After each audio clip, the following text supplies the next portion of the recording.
안녕하세요. 성경플러스입니다. 오늘은 창세기 6장에서 9장에 기록된 노아 홍수에 관한 이야기입니다. 노아 홍수는 단순한 고대 전설이나 신화가 아니라 하나님께서 죄악으로 가득한 세상을 심판하시고 동시에 은혜로 구원의 길을 열어주신 놀라운 사건입니다. 오늘은 특히 홍수의 규모가 얼마나 되는지, 또한 방주의 크기와 방주가 상징하는 신학적 의미가 무엇인지 함께 나누어 보도록 하겠습니다. 노아의 홍수 이야기는 많은 사람들이 잘 아는 이야기입니다. 하지만 막상 깊이 들어가 보면 많은 질문들이 생기게 됩니다. 정말 온 지구가 물에 잠겼을까? 그 큰 방주에 모든 동물들이 다 들어갈 수 있었을까? 이런 질문들은 단순히 호기심에서 끝나지 않고 성경을 어떻게 읽어야 하는가, 또 신앙의 본질은 무엇인가와 연결이 되고 있습니다. 오늘 우리는 이러한 논쟁의 결론을 단정하기보다는 각각의 입장을 살펴보면서 그 안에서 하나님께서 우리에게 주시는 메시지를 찾아보고자 합니다. 먼저 전 지구적 홍수론이 있습니다. 우리들이 성경을 문자 그대로 읽으면 분명히 전 지구적인 사건임을 믿을 수가 있습니다. 창세기 7장 19절에는 이렇게 기록이 되어 있습니다. 물이 땅에 더욱 넘침에 천하의 높은 산이 다 잠겼다고 기록되어 있습니다. 또한 7장 21절에는 땅 위에 움직이는 생물이 다 죽었으니 곧 새와 가축과 들짐승과 땅에 기는 모든 것과 모든 사람이라고 기록되어 있습니다. 그리고 하나님은 무지개 언약을 주시면서 다시는 모든 육체를 물로 멸하지 않겠다고 약속을 하십니다. 또 하나 흥미로운 사실은 고대 문명들 곳곳에 대홍수 전승이 존재하고 있다는 점입니다. 메소포타미아의 길가메시 서사시, 인도의 전승, 중국 고대 기록, 아메리카 대륙의 원주민 설화까지 세계에 흩어져 있는 홍수 이야기가 많이 있습니다. 이는 노아의 홍수가 단순히 한 지역의 사건이 아니라 인류 전체와 관련된 사건임을 뒷받침하는 것입니다. 이러한 입장은 하나님의 심판과 구원이 단순히 한 민족만이 아니라 온 인류에게 주어진다는 점을 분명히 보여주고 있는 것입니다. 그러므로 우리들은 노아의 홍수 사건이 전 지구적인 홍수였음을 믿을 수가 있습니다. 반면에 국지적 홍수론을 주장하는 사람들도 있습니다. 그들은 당시 히브리 사람들이 온 땅이라는 표현을 쓸 때 꼭 지구 전체를 의미한 것이 아니라 자신들이 알고 있는 세상 전체를 말했을 수도 있다는 것입니다. 또한 지질학적으로 지구 전체를 덮는 홍수의 증거는 아직 완전하게 발견되지 않았다는 것입니다. 그래서 어떤 신학자들은 홍수의 범위를 제한적으로 보고 있기도 합니다. 그러나 이 입장에서도 분명히 강조하는 것이 있습니다. 그것은 바로 홍수 사건의 본질은 죄에 대한 하나님의 심판과 구원이라는 것입니다. 홍수의 범위가 어디까지냐가 중요한 것이 아니라 더욱더 중요한 것은 그 홍수를 통해 주시는 하나님의 메시지라는 것입니다. 그렇다면 방주의 규모는 얼마나 컸을까요? 창세기 6장 15절에 보면 방주는 길이가 300규빗, 너비가 50규빗, 높이가 30규빗이라고 말합니다.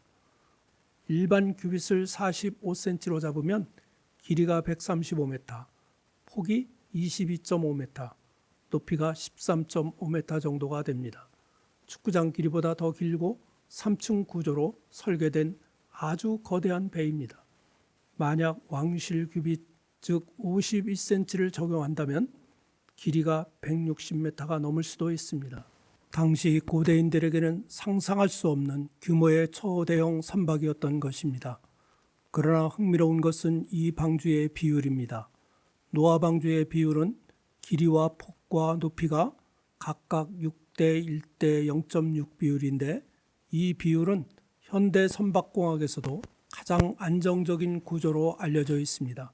하나님께서 노아에게 주신 설계는 단순히 상징적 지시가 아니라 실제로 거대한 배가 물 위에 떠 있을 수 있는 가장 이상적인 구조였던 것입니다.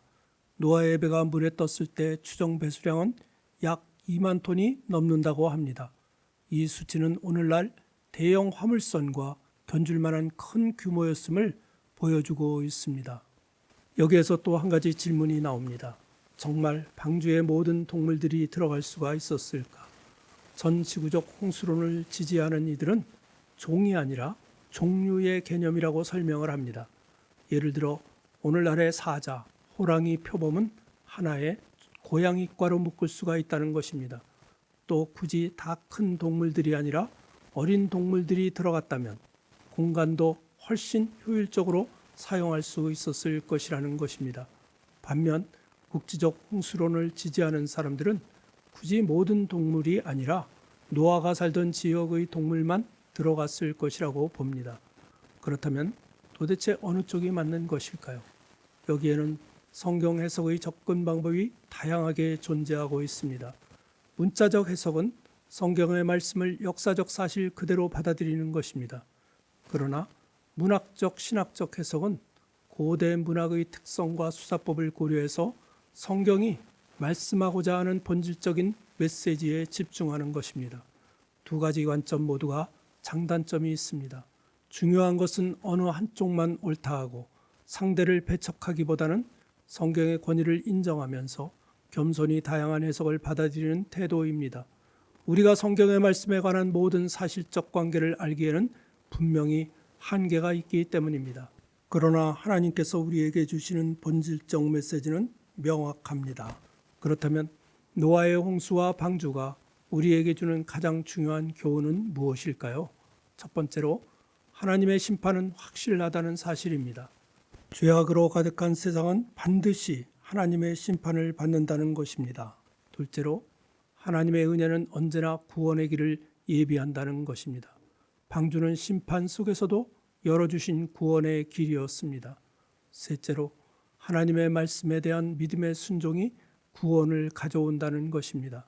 노아는 사람들의 조롱 속에서도 하나님의 말씀에 순종하여 방주를 지었습니다. 그러나 세상 사람들은 하나님의 말씀에 끝까지 불순종함으로 멸망을 당하게 됩니다. 마지막으로 하나님의 언약은 신실하다는 것입니다. 무지개 언약은 하나님의 신실하심과 새로운 출발의 약속을 보여주고 있습니다. 오늘날 노아의 홍수에 대한 다양한 논쟁은 여전히 남아 있습니다. 그러나 중요한 것은 노아의 홍수의 규모에 대한 해석이 아니라 그 사건을 통해 드러난 하나님의 메시지입니다. 하나님은 인간의 죄를 반드시 심판하시는 분이십니다. 그러나 동시에 은혜로 구원의 길을 열어놓으십니다. 그 구원은 믿음으로 순종하는 자들에게만 주어지게 됩니다. 노아의 방주는 예수 그리스도의 예표입니다. 오늘날 교회는 그리스도의 몸으로서 방주의 그림자이기도 합니다. 그러므로 우리는 세상의 풍랑 속에서도 오직 그리스도 안에 거하며 구원의 은혜를 누려야 합니다. 우리 모두 노아처럼 믿음으로 순종하며 주님의 방주 안에 거하는 복된 성도님들이 되시기를 간절히 기도합니다. 아멘.